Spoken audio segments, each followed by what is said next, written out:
When 54-year-old Eleanor Hayes bought 120 acres of overgrown Pennsylvania farmland for just $400, her sister called it financial suicide. But when her desperate search for clean water led to the discovery of a hidden Revolutionary War bunker containing a founding father's personal journal, classified military documents, and artifacts worth over $3 million, she proved that sometimes the greatest treasures are buried beneath the ground we're too afraid to claim. Before we jump back in, tell us where you're tuning in from, and if this story touches you, make sure you're subscribed, because tomorrow, I've saved something extra special for you. The morning fog hung thick over the courthouse steps in Lancaster, Pennsylvania, as Eleanor Hayes sat in her aging Ford pickup truck, engine idling, her hands gripping a coffee-stained auction notice so tightly the paper had begun to tear at the creases. The headline read, "Bank Seizure Auction Today, Properties Starting at $400. For most people scrolling past the listing online, it would have been curiosity at best. For Eleanor, it was the last thread of hope in a life that had unraveled completely. 8 months earlier, Eleanor's husband of 32 years, Thomas Hayes, had died in a farming accident at age 57. He had been clearing deadfall from their rented property when a rotted oak branch had given way, crushing him before the paramedics could arrive. The funeral had been small, attended by neighbors who brought casseroles and condolences but couldn't bring back the man who had been Eleanor's entire world since she was 22 years old. What followed was a cascade of financial destruction that Eleanor had been powerless to stop. Thomas had been the primary breadwinner, working construction jobs to supplement their small farming income. When he died, that income vanished overnight. The life insurance policy he had maintained for years had lapsed 6 months before his death, a detail Eleanor discovered only when she tried to file the claim. Their landlord, who had tolerated late rent payments when Thomas was alive, suddenly demanded they vacate the property within 60 days. "I remember sitting at our kitchen table the night I got the eviction notice," Eleanor would later recall, "staring at bills I couldn't pay in a bank account that showed $934. That was it. 32 years of marriage, of working sunrise to sunset, of building what we thought was a life, and I had less than $1,000 to show for it."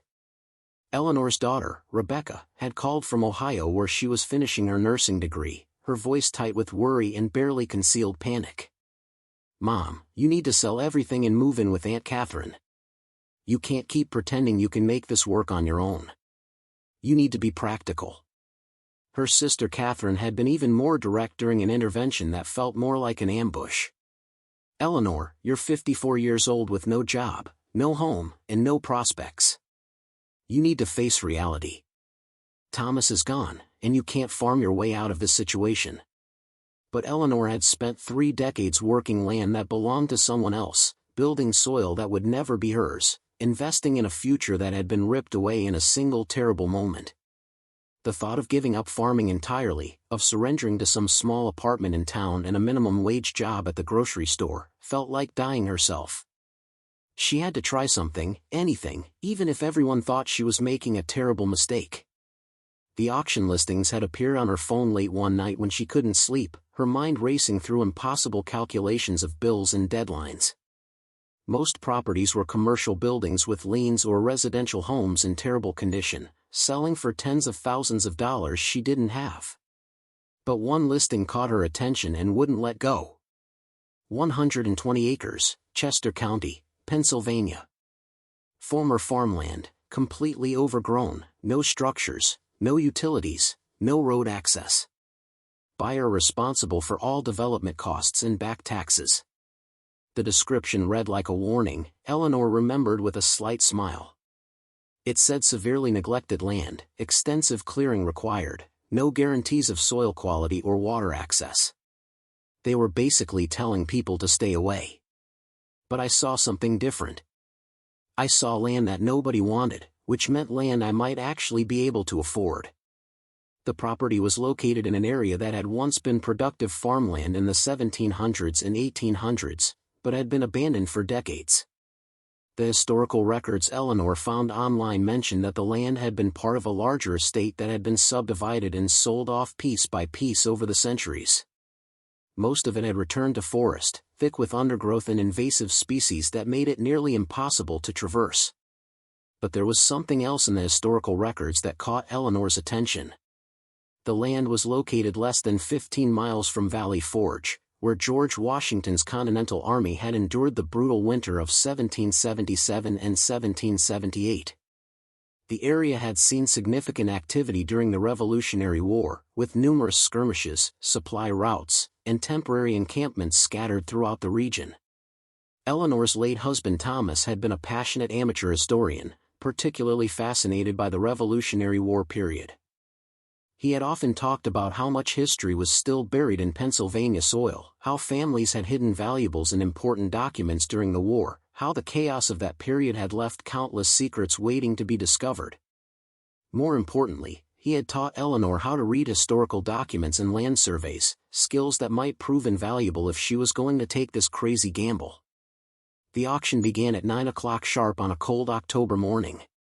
Eleanor watched from the back of the crowd as property after property sold for amounts that made her stomach turn. Professional real estate investors bid with casual confidence, flipping through research folders and making quick decisions based on calculations Eleanor couldn't begin to understand. She felt completely out of her depth, a broke widow in worn jeans and a faded jacket, surrounded by people who clearly knew what they were doing. When the auctioneer called out Lot 32, 120 acres, Chester County, coordinates 40.02 north, 75.68 west, the crowd barely responded. A few people glanced at their paperwork, but Eleanor could see the dismissive looks, the subtle head shakes that said this property wasn't worth their time. The bidding opened at $2,000. Silence. $1,500? Nothing. $1,000? Still no response. Eleanor felt her heart hammering so hard she thought everyone around her must be able to hear it. This was it. This was her chance. But doubt crept in like poison. What if her family was right? What if she really was throwing away money she desperately needed for basic survival? What if this land really was as worthless as the description suggested? Preparing and narrating this story took us a lot of time, so if you are enjoying it, subscribe to our channel, it means a lot to us. Now back to the story. $400, the auctioneer called, his voice carrying a note of resignation. Do I hear $400 for this 120-acre parcel? Eleanor's hand went up before her brain could overrule her heart. The auctioneer looked almost surprised to see a bid. I have $400 from the lady in the blue jacket. Do I hear $450? The seconds stretched out like hours. Eleanor held her breath, praying and simultaneously dreading that someone would outbid her. Going once, the auctioneer continued. Going twice. Sold to bidder number 47 for $400. The total cost including fees and the first year of back taxes came to $568. Eleanor had $366 remaining in her bank account. She had just committed nearly every cent she had to her name to land she had never seen, in a gamble that everyone she loved thought was insane. The phone calls started within hours. Rebecca's voice was sharp with anger and fear. Mom, what have you done? Dad died 8 months ago, and now you're buying land you can't afford with money you need for food and rent? You need help. Professional help. Catherine was more direct and more cruel. Eleanor, I love you, but you've lost your mind. That land is worthless. You just flushed away money you desperately needed. I can't watch you destroy yourself like this. Even Mrs. Patterson, their former neighbor who had been so kind during Thomas's funeral, shook her head when Eleanor mentioned the purchase. Honey, grief makes us do strange things. Maybe you should talk to someone about getting your money back while you still can. But Eleanor had made her choice. For the first time since Thomas's death, she had taken control of her own future, however uncertain that future might be. The land was hers, all 120 acres of it, and whatever happened next would be on her terms. 3 weeks later, Eleanor made her first trip to see her property. The drive from Lancaster took her through increasingly rural terrain, past working farms that made her heart ache with longing and abandoned properties that made her wonder if she had just bought into the same slow decay. The access point to her land was barely visible from the road, an overgrown dirt track that her truck struggled to navigate even in four-wheel drive. The land stretched out before her in an endless tangle of undergrowth, fallen trees, and vegetation so thick it was impossible to see more than 30 feet in any direction. There were no buildings, no cleared spaces, no signs that humans had set foot on this property in decades. The silence was profound and slightly unsettling, broken only by the sound of wind through the trees and the distant call of crows. I stood there for probably an hour, Eleanor later recalled, just trying to process what I had bought. It looked like the set of a horror movie. Thick forest, brambles everywhere, no clear paths, no indication of where the property lines even were. Part of me wanted to cry. But there was something else too. A sense of possibility. This was mine. All 120 acres of untamed, forgotten land. Nobody could take it away from me. Eleanor spent that first afternoon walking the perimeter, or trying to. The undergrowth made it nearly impossible to traverse more than a few hundred yards in any direction. She found remnants of old stone walls, half buried and covered in moss, suggesting that this land had once been cleared and actively farmed. There were depressions in the ground that might have been old foundations, and scattered piles of rocks that looked too organized to be entirely natural. Most intriguingly, she discovered what appeared to be an old well or cistern, its opening partially collapsed and filled with decades of fallen leaves and debris. The stonework around the opening was clearly hand-built, using techniques that suggested it was very old, possibly dating back to the 1700s or 1800s. That evening, Eleanor drove to the nearest town, a small community called Thornbury about 6 miles from her property. She found a local diner and struck up a conversation with the waitress, a woman in her 60s named Dorothy Miller who had lived in the area her entire life. "You bought the old Whitfield place?" Dorothy asked when Eleanor described the property's location. "That land's been empty for as long as I can remember. My grandfather used to tell stories about it, though." "What kind of stories?" Eleanor pressed, leaning forward with sudden interest. "Well," Dorothy said, refilling Eleanor's coffee, "the Whitfield family owned that land clear back to Revolutionary War times. They were patriots, loyal to Washington and the Continental Army. My grandfather said there were all kinds of rumors about that property. Secret meetings, hidden supply caches, messages being passed to Washington's forces. But who knows what's true and what's just local legend? Do you know what happened to the Whitfield family?" Dorothy thought for a moment. "The family line died out sometime in the late 1800s, I think. The property got sold for taxes, then sold again, then just kind of forgotten. There used to be a farmhouse and barn, but they burned down ages ago. 60, 70 years at least. After that, nobody bothered with it. Too overgrown, too much work to clear." Driving back to her motel that night, Eleanor's mind was racing. Revolutionary War history. Secret activities. A family loyal to Washington.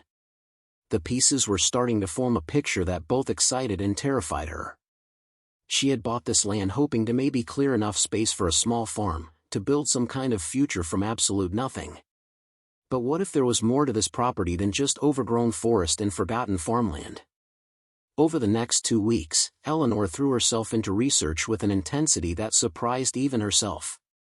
She spent hours at the Chester County Historical Society, poring over old documents, land deeds, and Revolutionary War records. What she discovered was fascinating and deeply troubling. The Whitfield family had indeed been significant players in the Revolutionary War effort. Benjamin Whitfield, the patriarch during the war years, had been a wealthy landowner and merchant who had contributed substantially to Washington's army. But the records also showed something else. In the winter of 1778, Benjamin Whitfield had been accused by British sympathizers of harboring deserters and hiding military supplies. His farm had been raided twice by loyalist militia groups, and there were reports of violent confrontations that had left several people dead. After the war, Whitfield had lived quietly on his land until his death in 1803, but there were gaps in the historical record, unexplained periods where no documents mentioned him or his activities. Most intriguingly, Eleanor found a reference in a letter collection at the Historical Society. The letter, dated February 1778, was from an unknown Continental Army officer to a colleague. It mentioned in passing that certain sensitive materials had been secured with trusted families in the region and that Whitfield had been specifically chosen for his discretion and loyalty. Eleanor's financial situation was growing more desperate by the day. The motel was eating up her remaining money at $70 a night. She was living on cheap fast food and growing increasingly aware that she needed to make a decision. She could cut her losses, try to sell the land for whatever she could get, and use the money to start over somewhere else. Or she could commit fully to this insane gamble and actually try to make something of the property she had bought. The decision came down to a conversation with her daughter Rebecca, who called one evening sounding exhausted and worried. "Mom, please tell me you're coming to your senses. Aunt Catherine says you're spending all your time researching Revolutionary War history instead of looking for a job or a place to live. You can't eat history, Mom. You need to be practical." But Eleanor had spent 32 years being practical. She had worked jobs she hated, lived in homes she didn't own, built a life on land that would never belong to her. Thomas's death had taught her that playing it safe offered no guarantees. You could do everything right and still lose everything in a single moment of bad luck. "I'm going to live on the property," Eleanor told her daughter, hearing the words come out of her mouth and feeling both terrified and liberated. "I'm going to buy a used camper, move onto my land, and figure out what I've actually got here. If I fail, at least I'll fail trying to build something of my own instead of spending the rest of my life regretting that I didn't take the chance." Rebecca's response was a long silence, then a sound that might have been a laugh or a sob or both. "You're really going to do this? Live in the woods like some kind of hermit, chasing Revolutionary War ghost stories?" Eleanor smiled despite everything. "Your father would have understood. He always said the best stories were the ones people stopped looking for. I think there's a story buried on this land, Rebecca. And I think I'm the one who's supposed to find it." Within a week, Eleanor had purchased a battered camper trailer for $1,200, money she borrowed from her sister despite Catherine's vocal protests. She hired a local contractor with a bulldozer to clear just enough access road to get the trailer onto her property. She installed a basic solar panel system for electricity and arranged for water delivery from a company in Thornbury. The day she moved onto the property, Eleanor felt a mixture of terror and exhilaration that reminded her of her wedding day 32 years earlier. She was 54 years old, recently widowed, nearly broke, and about to start living alone in the Pennsylvania wilderness. By any reasonable standard, she was making a catastrophic mistake.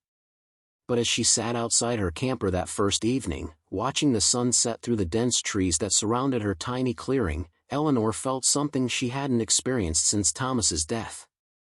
She felt alive. She had no idea that within 4 months, her desperate search for reliable water would lead to the most significant Revolutionary War discovery in Pennsylvania history. She had no idea that her property sat on top of secrets that had been deliberately hidden for nearly 250 years. And she had no idea that her $400 gamble would ultimately connect her to one of America's founding fathers in ways that would rewrite historical understanding of the Revolutionary War period.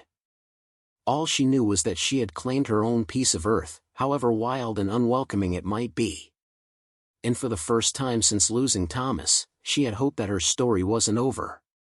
It was just beginning in ways she couldn't yet imagine. Eleanor's first month living on the property was a brutal education in just how unprepared she was for the reality she had chosen. The Pennsylvania autumn turned cold faster than she had anticipated, and her cheap camper was barely insulated against the dropping temperatures. She woke each morning before dawn, her breath visible in the air inside the trailer, her joints stiff from sleeping on a thin mattress that did nothing to cushion the cold. The solar panels provided enough electricity to charge her phone and run a small space heater for a few hours each evening, but nothing more. Water was her most pressing concern. The delivery service from Thornbury charged $180 for a 300-gallon tank, which lasted Eleanor roughly 2 weeks if she was extremely careful. That meant no real showers, minimal dishwashing, and constant anxiety about every drop she used. "I learned to wash my face with maybe half a cup of water," Eleanor later reflected. "I learned to brush my teeth with barely a mouthful. I learned what it meant to truly understand that water wasn't unlimited.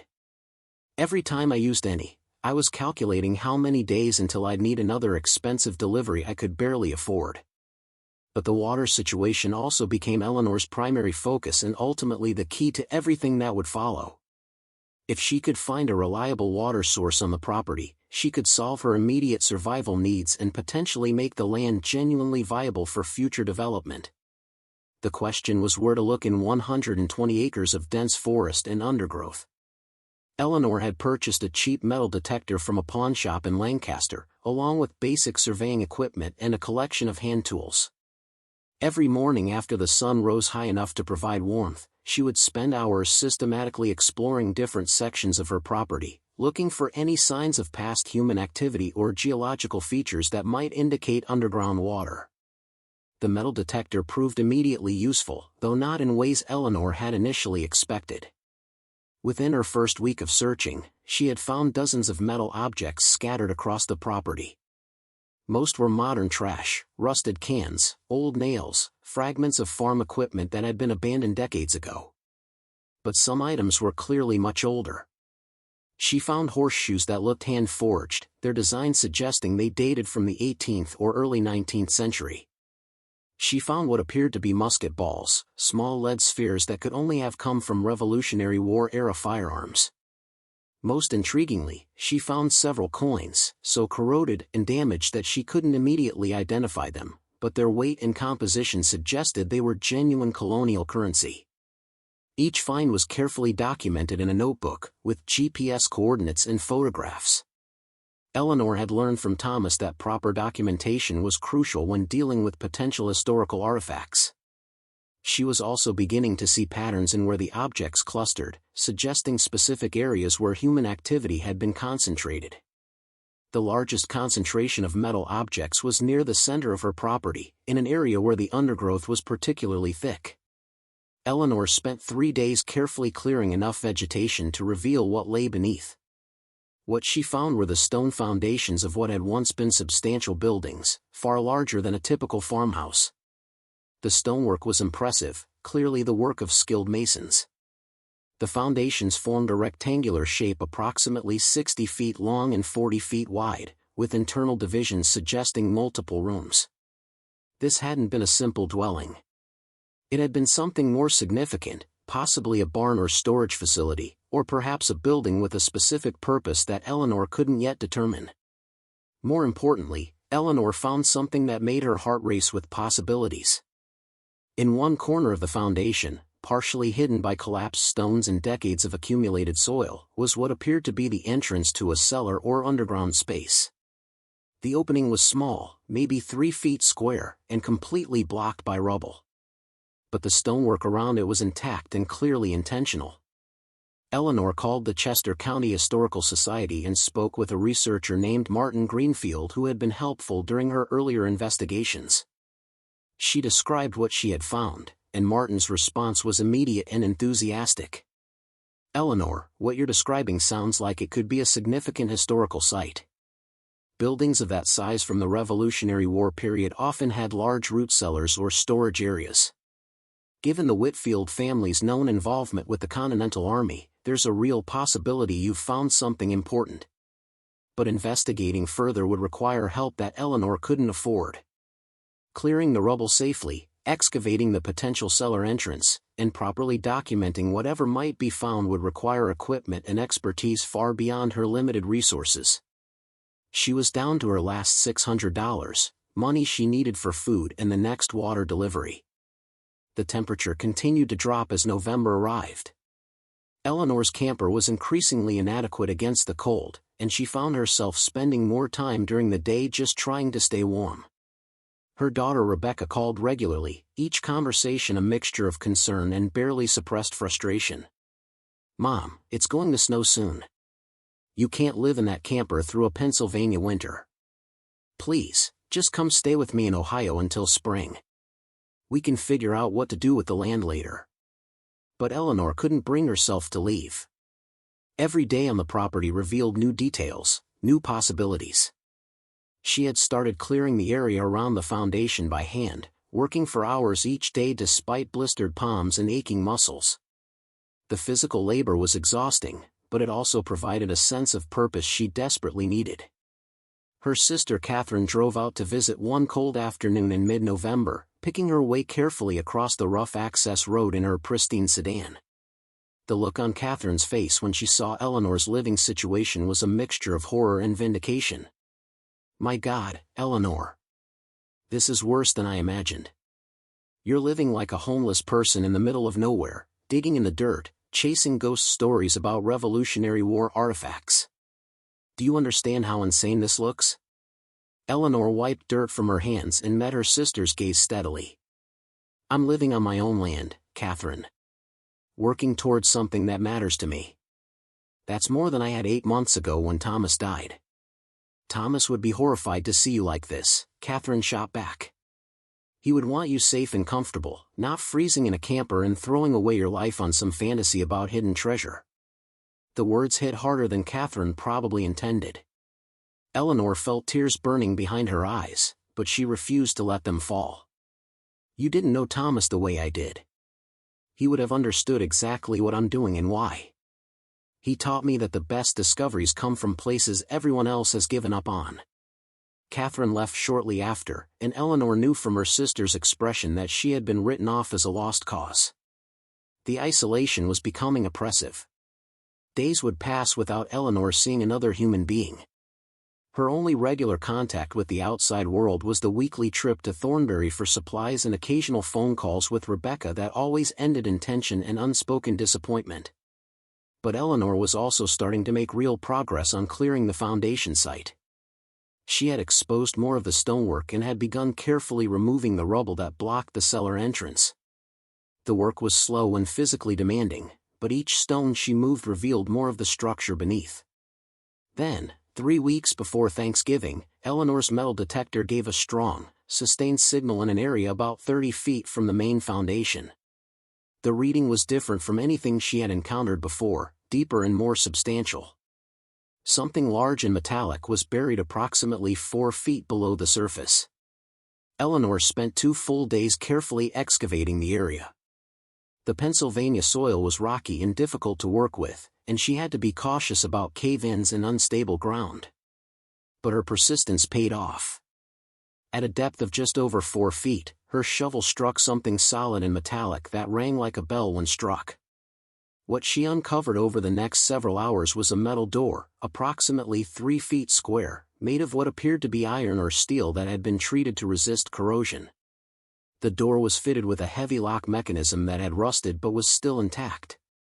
Most remarkably, the door appeared to be set into a stone frame that suggested it was the entrance to something substantial below ground. Eleanor sat back on her heels, staring at what she had found, her hands trembling with exhaustion and excitement. This wasn't a typical root cellar entrance. Root cellars didn't have metal doors with complex lock mechanisms. This was something that had been deliberately concealed, built to protect whatever lay beneath. She called Martin Greenfield immediately, her words tumbling out in a rush as she described the discovery. Martin's response was cautious but clearly intrigued. "Eleanor, what you're describing sounds like it could be a Revolutionary War-era storage bunker." They weren't common, but wealthy patriots who supported the Continental Army sometimes built hidden storage facilities for weapons, supplies, or sensitive documents. If the Whitfield family was as involved as the records suggest, this could be exactly that kind of structure. But there was a problem. Opening the door and investigating what lay beneath required expertise that Eleanor didn't have. More importantly, if the structure did contain historically significant artifacts, improper excavation could damage or destroy evidence that historians had been searching for centuries to find. Martin put Eleanor in touch with Dr. James Patterson, a professor of Revolutionary War history at the University of Pennsylvania who specialized in material culture and archaeological sites from the period. Dr. Patterson agreed to visit the property the following week, and Eleanor spent that time in a state of nervous anticipation that made sleep nearly impossible. Dr. Patterson arrived on a gray Monday morning, accompanied by 2 graduate students and enough equipment to conduct a preliminary archaeological assessment. He was a lean man in his early 60s with sharp eyes and a methodical approach that reminded Eleanor of Thomas's careful attention to detail. After examining the metal door and the surrounding stonework, Dr. Patterson's professional demeanor cracked slightly, revealing genuine excitement. "Mrs. Hayes, this is remarkable. The construction techniques, the materials, the location relative to the main foundation, everything suggests this is a Revolutionary War-era concealment structure. If it's intact and if it contains what I think it might, this could be one of the most significant historical discoveries in Pennsylvania in decades." But investigating further presented challenges beyond Eleanor's limited resources. Dr. Patterson explained that proper excavation would require permits, oversight from state historical preservation authorities, and potentially months of careful work. More immediately, opening the door safely required expertise and equipment that would cost thousands of dollars Eleanor didn't have. That evening, as Dr. Patterson and his students packed up their equipment to return to Philadelphia, Eleanor felt the weight of her situation crushing down on her. She had potentially discovered something extraordinary, but lacked the resources to pursue it further. Her money was nearly gone, winter was approaching, and her living situation was becoming increasingly unsustainable. Dr. Patterson must have seen the despair in her expression. "Mrs. Hayes, I have a colleague who might be interested in this situation. His name is Robert Caldwell, and he runs a private foundation that funds historical research and preservation. He's particularly interested in Revolutionary War sites. If you're willing, I'd like to put you in touch with him."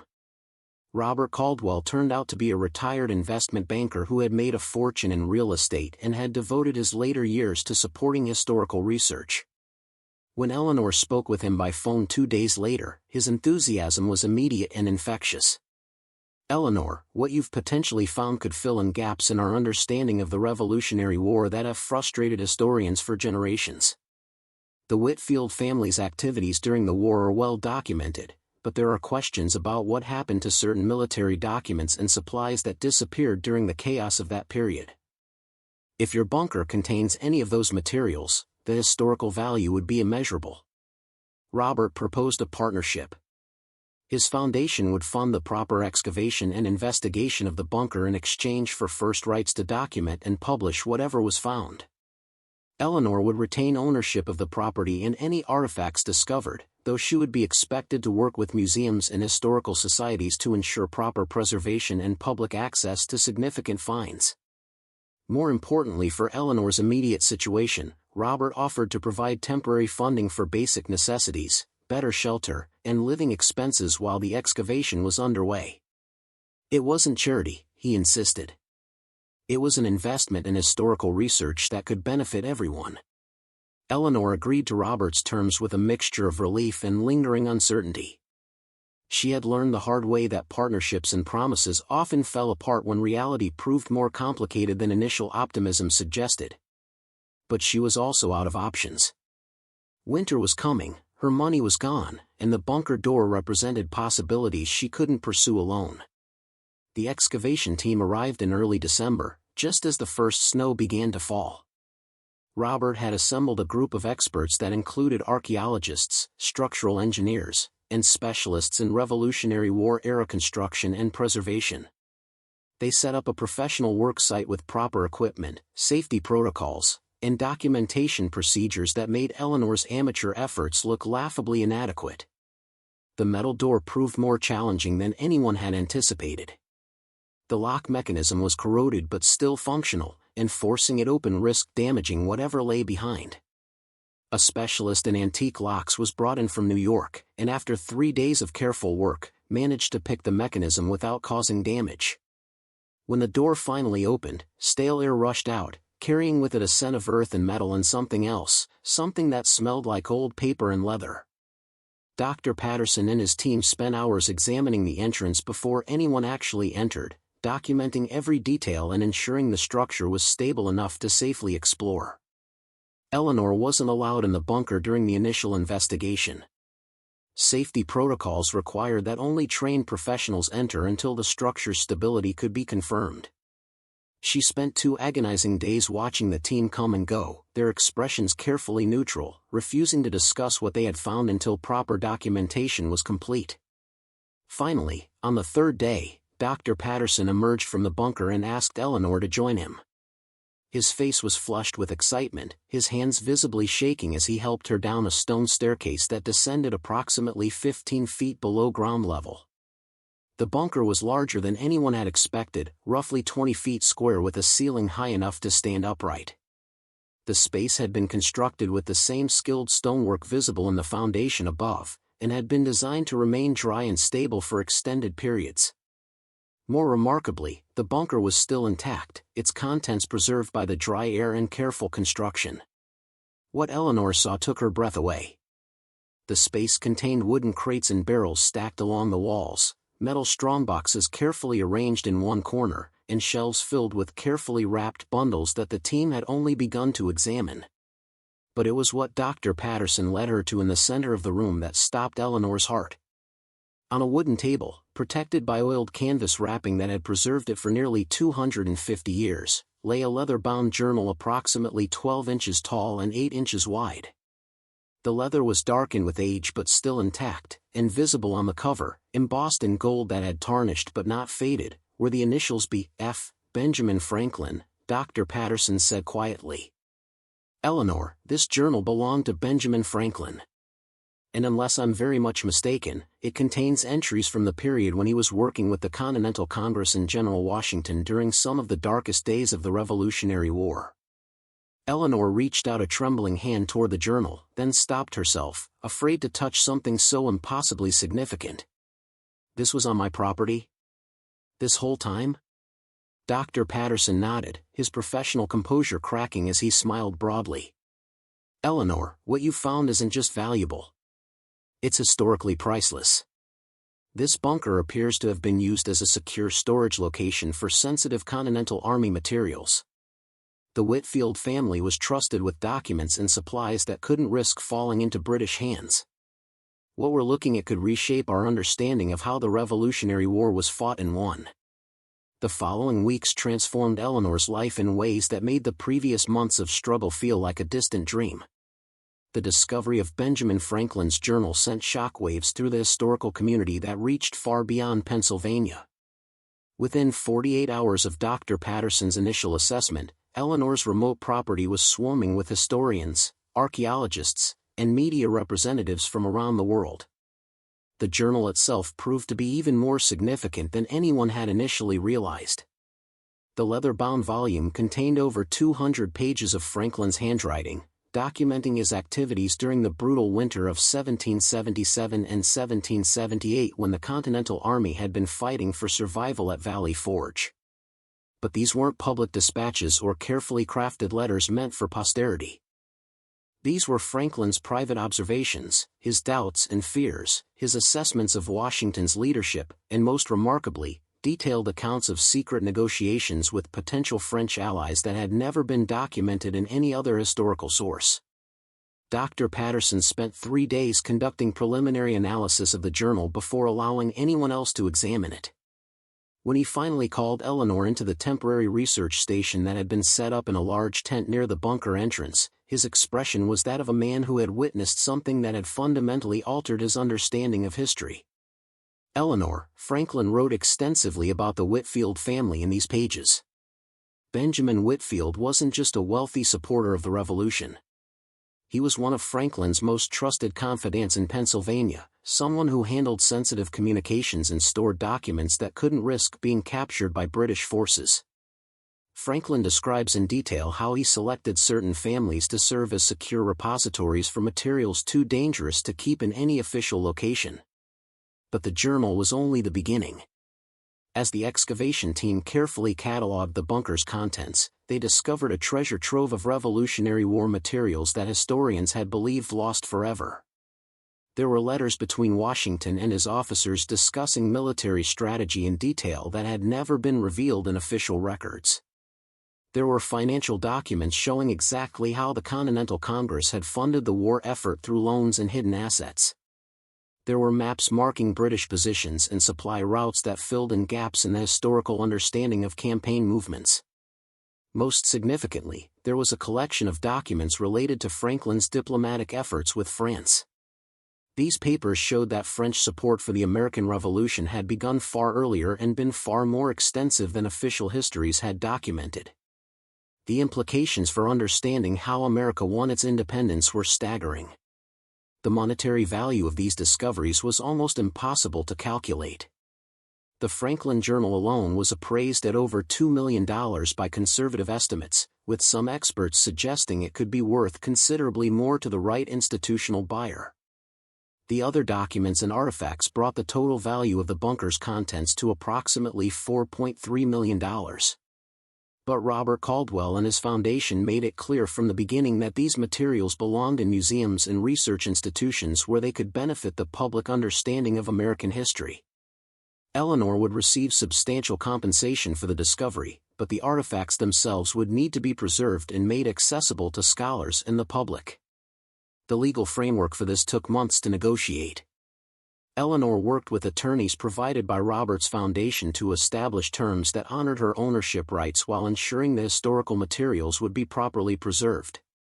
The final agreement provided Eleanor with a payment of $1.6 million from various historical institutions and foundations in exchange for her cooperation in preserving and displaying the artifacts. More importantly for Eleanor's immediate situation, the foundation paid for the construction of a proper house on her property. Not a mansion or showplace, but a solid, comfortable home with modern utilities, good insulation, and enough space for Eleanor to live with dignity. The house was positioned on a cleared section of her land that offered views across the forested acreage that had proven to contain such extraordinary secrets. The water problem that had driven Eleanor to discover the bunker in the first place was solved by drilling a well that struck clean water at 180 feet. The well provided more than enough water for Eleanor's needs and confirmed that the property had genuine value beyond its historical significance. But perhaps the most meaningful transformation was in Eleanor's relationships with her family. Rebecca drove out from Ohio the week after the Franklin Journal discovery was announced, her previous skepticism replaced by stunned amazement and something that looked like shame. "Mom, I owe you an apology," Rebecca said as they sat together in Eleanor's new house, watching construction crews work on finishing the interior. "I thought you had lost your mind. I thought grief had broken something in you that couldn't be fixed. I was so focused on keeping you safe that I couldn't see what you were actually doing." Eleanor reached across and took her daughter's hand. "You were trying to protect me, sweetheart. I understand that. But I needed to prove to myself that my life wasn't over just because Thomas died. I needed to know I could still build something meaningful." Rebecca's eyes filled with tears. "Dad would have been so proud of you.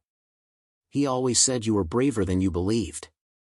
I wish he could have seen this." The mention of Thomas brought the familiar ache of loss, but it no longer felt like it would destroy Eleanor.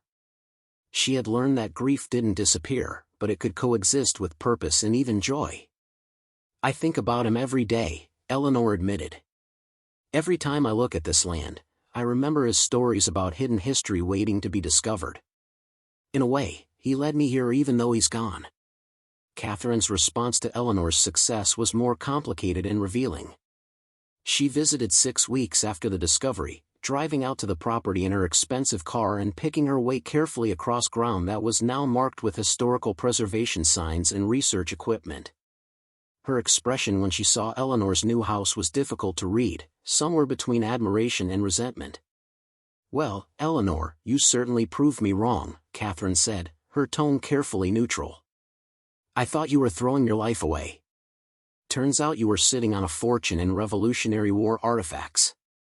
Eleanor met her sister's eyes steadily, refusing to be baited into either gloating or defensiveness.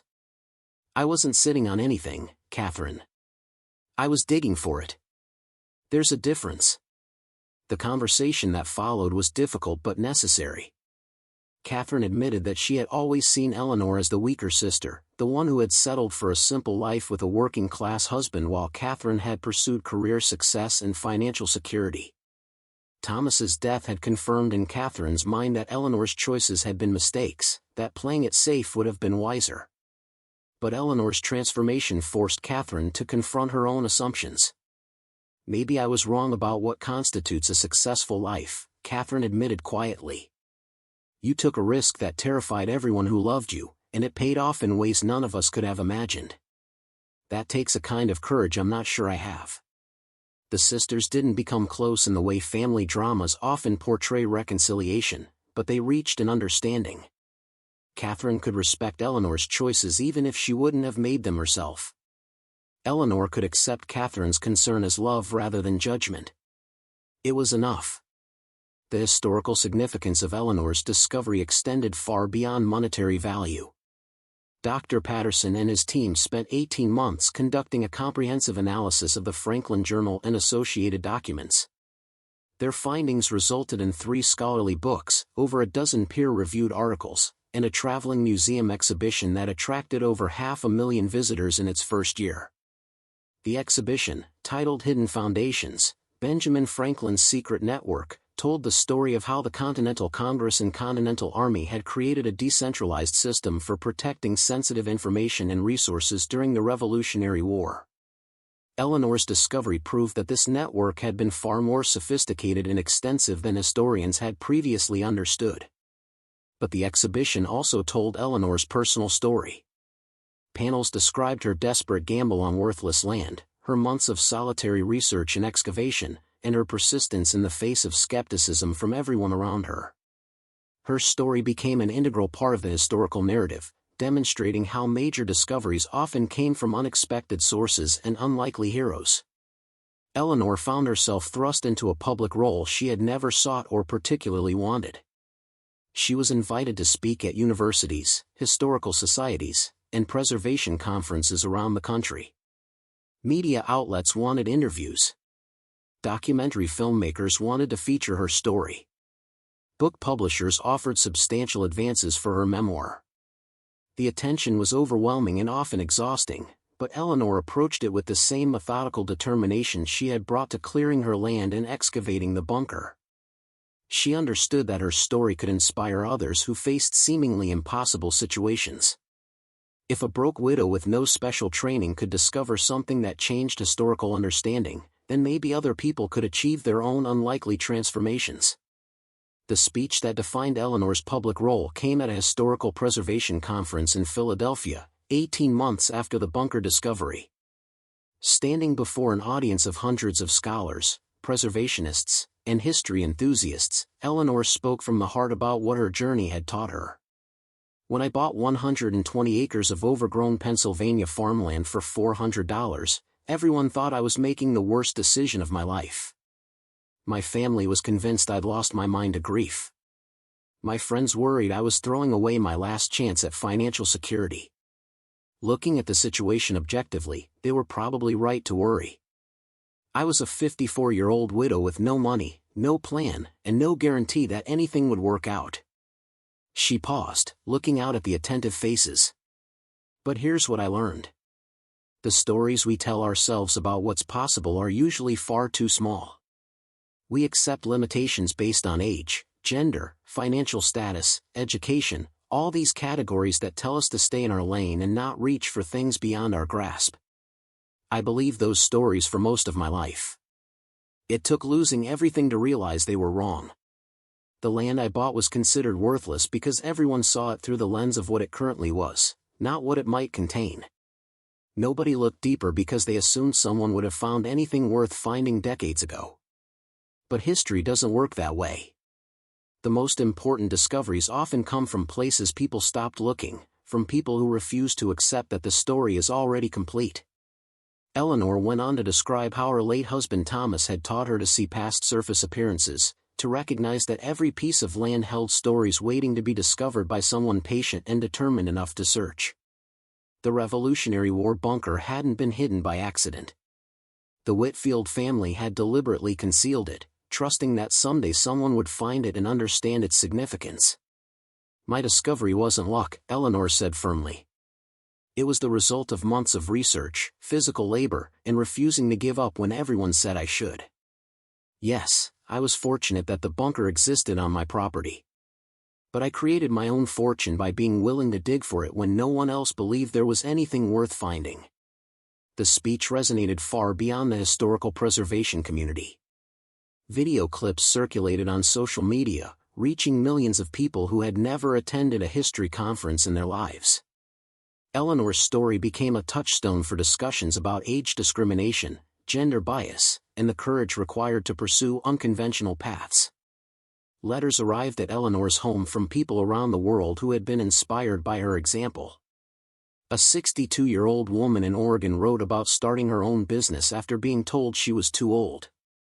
A widower in Texas described how Eleanor's story had given him courage to pursue a lifelong dream of becoming a writer. A group of graduate students in England cited Eleanor's discovery as inspiration for their own unconventional research approaches.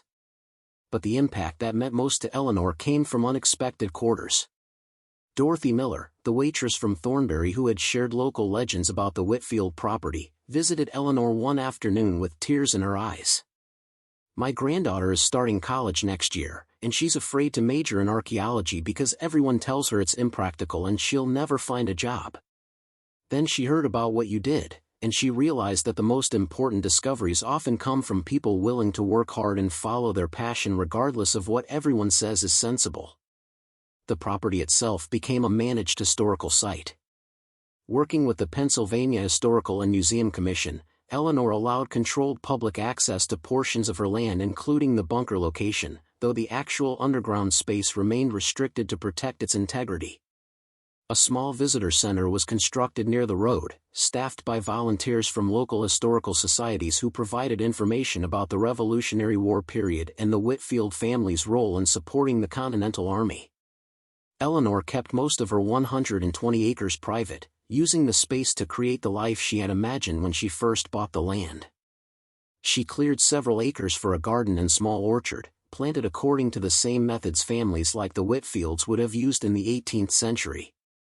The work was physically demanding but deeply satisfying, connecting Eleanor to the land in ways that transcended historical significance or monetary value. On quiet evenings, Eleanor would walk her property, following paths she had cleared through forests that had once seemed impenetrable. She would stop at the stone foundations of the original Whitfield buildings, running her hands over stonework laid by craftsmen who had lived through the birth of a nation. She would stand beside the bunker entrance, now carefully preserved and protected, thinking about the desperate circumstances that had led the Whitfield family to build such an elaborate concealment. The parallels between their situation and her own were not lost on Eleanor. The Whitfields had been protecting secrets during a time of enormous uncertainty, gambling that the war would be won and their hidden materials would eventually prove valuable. Eleanor had been protecting her own future during a time of personal devastation, gambling that taking enormous risks would prove wiser than accepting defeat. Both gambles had paid off in ways that reshaped not just individual lives but broader historical understanding. The Eleanor Hayes Foundation, established with a portion of her compensation from the Franklin Journal sale, provided grants to support independent historical researchers, particularly women over 50 who brought life experience and unconventional perspectives to their work. In the past 10 years, foundation grants had supported over 200 research projects, resulting in 17 significant historical discoveries and hundreds of smaller finds that enriched understanding of American history. Dr. Patterson, now semi-retired from the University of Pennsylvania, served as the Foundation's chief academic advisor. He stood beside Eleanor at the dedication ceremony, his weathered face creased with satisfaction. "You know, Eleanor, when I first came out to your property 10 years ago, I thought we might find some interesting artifacts. I had no idea we'd be starting a movement that would change how people think about historical research." Rebecca, Eleanor's daughter, had relocated from Ohio to Pennsylvania 3 years earlier, accepting a position as head nurse at a Lancaster hospital. More importantly, she had begun volunteering at the museum, leading educational programs that taught children about Revolutionary War history through hands-on archaeology activities. The transformation in their relationship had been profound. Where there had once been tension and disapproval, there was now mutual respect and genuine partnership in preserving Eleanor's legacy. Even Catherine, Eleanor's once skeptical sister, had found her place in the story.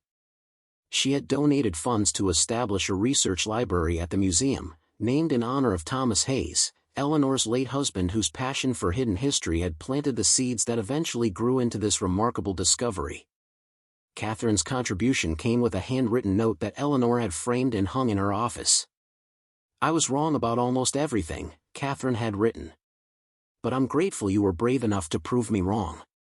The dedication ceremony drew over 300 people, including historians, preservation advocates, and ordinary visitors whose lives had been touched by Eleanor's story. But the guest who moved Eleanor most was Sarah Whitfield Morrison, the elderly descendant of Benjamin Whitfield, who had first contacted Eleanor years earlier with family documents about Jeremiah Hendricks. Sarah had become a close friend and frequent visitor, bringing with her additional family records that had helped researchers piece together a comprehensive picture of Revolutionary War activities in Chester County. Sarah approached Eleanor as the ceremony concluded, taking both of Eleanor's hands in her own. "My ancestor Benjamin trusted that someday someone would find what he had hidden and understand its importance.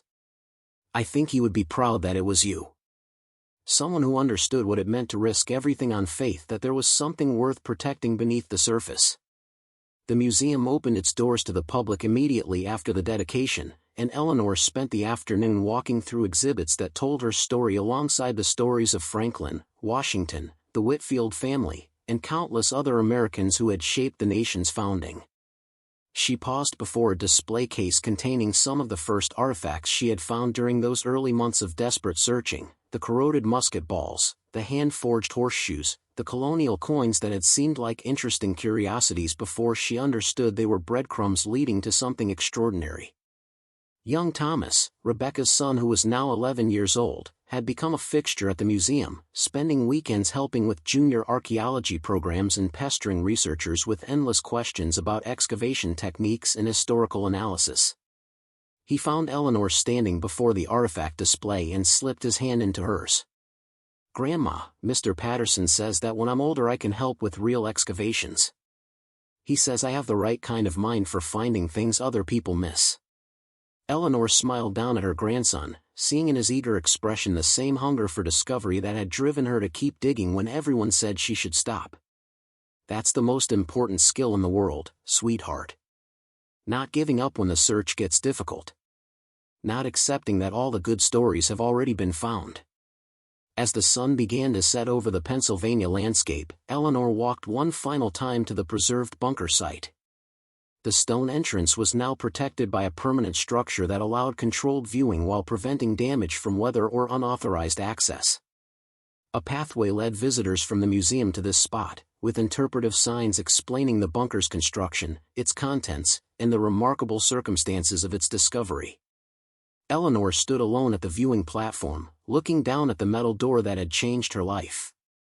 She thought about that desperate woman who had gambled her last $400, who had lived in a freezing camper and rationed water and endured the skepticism of everyone who loved her.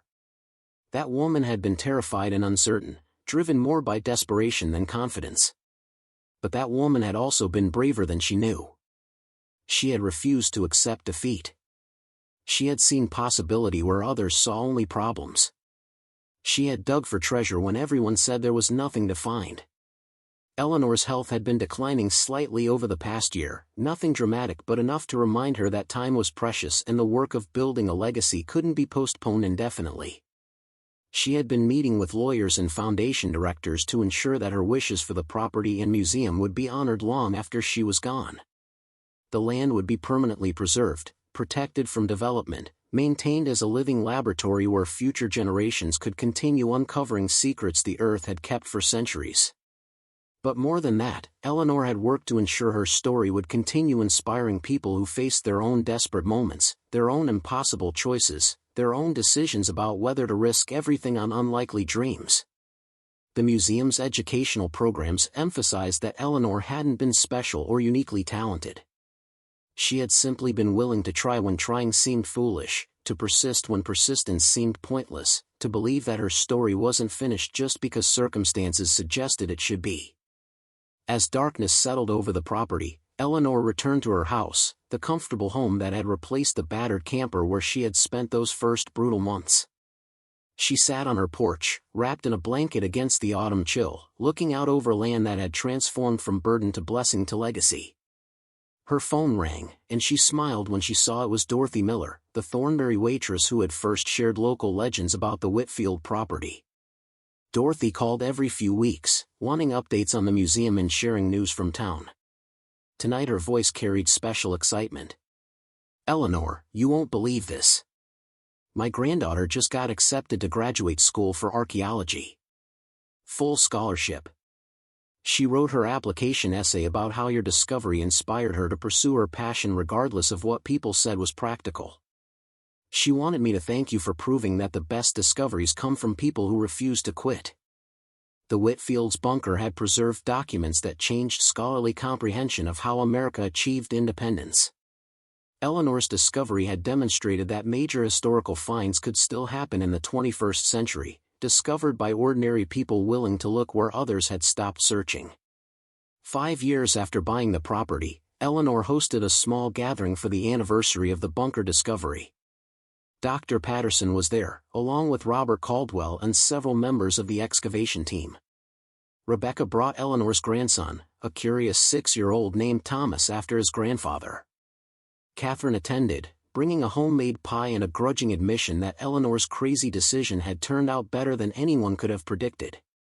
As they sat on Eleanor's porch watching the sun set across land that had yielded its secrets so reluctantly, Dr. Patterson raised a glass in toast. To Eleanor Hayes, who proved that the most valuable discoveries often require us to risk everything on faith that there's something worth finding beneath the surface. But Eleanor shook her head gently. To everyone who refuses to accept that their story is finished just because other people think it should be. To the courage it takes to dig deeper when everyone says you should stop. And to the land itself, which keeps its secrets until someone worthy of discovering them finally arrives. The Pennsylvania evening settled around them, carrying the scent of turned earth and growing things, the sound of wind through trees that had witnessed centuries of human struggle and triumph. Eleanor's land stretched out in all directions, no longer worthless or forgotten, but recognized for the historical treasure it had always contained. But the real treasure, Eleanor knew, wasn't the Franklin Journal or the monetary value of the discovery. It was the knowledge that she had faced the worst moment of her life and emerged transformed rather than defeated. She had gambled her last $400 on land nobody wanted and discovered not just Revolutionary War artifacts but her own capacity for courage and reinvention. The broke widow who had sat in her truck outside the courthouse, clutching an auction notice and wondering if she had finally lost her mind, was gone. In her place stood a woman who understood that the greatest limitations were the ones we accepted without question, that the most valuable discoveries required us to dig in places everyone else had abandoned, and that it was never too late to become the person you were meant to be. As the stars emerged above her Pennsylvania farmland, Eleanor made a silent promise to Thomas, wherever he might be. She had honored his love of history, his belief in hidden stories, his faith that ordinary people could achieve extraordinary things. She had taken the lessons he taught her and built something that would outlast them both. The land had given up its secrets reluctantly, only after months of labor and faith and stubborn refusal to quit. But that was appropriate, Eleanor thought. The best treasures were the ones you had to earn through persistence and courage. The ones that changed you in the finding as much as they changed the world in the discovery. Her $400 gamble had paid off beyond imagination. But the real return wasn't measured in dollars or historical significance. It was measured in the quiet certainty that she had lived according to her own terms, dug for treasures everyone said didn't exist, and proved that the human capacity for transformation had no expiration date. The story of the widow who discovered Benjamin Franklin's lost journal would be told for generations.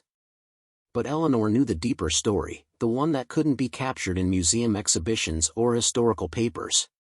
It was the story of how loss could become possibility, how desperation could become determination, and how the courage to risk everything could lead to discoveries that changed not just what we knew about the past, but what we believed about our own potential. The Pennsylvania night deepened around her property, and Eleanor felt at peace in a way she hadn't experienced since before Thomas's death. She had found her treasure in the most unlikely place, beneath worthless land that nobody wanted. And in doing so, she had discovered that the greatest treasures of all were the ones we carried within ourselves, waiting to be unearthed by courage, persistence, and the refusal to accept that our stories were already written. 10 years after Eleanor Hayes purchased 120 acres of Pennsylvania farmland for $400, she stood at the dedication ceremony of the Eleanor Hayes Center for Historical Discovery, watching as her granddaughter unveiled a bronze statue that would greet every visitor who entered the museum complex that now occupied a carefully preserved portion of her property. The statue depicted Eleanor as she had been that first desperate morning at the courthouse, clutching her auction notice, her expression a mixture of fear and determination that the sculptor had captured with remarkable accuracy. But the plaque beneath told a story that went far beyond one woman's unlikely discovery. Eleanor Hayes proved that history belongs to those brave enough to search for it, that age is no barrier to transformation, and that the greatest treasures are found by people willing to dig when everyone else has stopped looking. Her $400 gamble changed our understanding of the Revolutionary War and inspired thousands to pursue their own impossible dreams. Eleanor was now 64 years old, her hair completely silver but her eyes still carrying the fierce determination that had sustained her through months of solitary struggle on land everyone had called worthless. The past decade had transformed not just her property but her entire understanding of what a life well lived could mean. The museum complex had grown far beyond anything Eleanor had initially imagined. What had started as a simple visitor center had evolved into a world-class institution dedicated to preserving Revolutionary War history and promoting the kind of grassroots historical research that had led to Eleanor's discovery. The main building housed the permanent Franklin exhibit, where the journal and associated documents were displayed in climate-controlled cases that allowed visitors to see actual pages of Franklin's handwriting while protecting the fragile materials for future generations. But the museum also told broader stories.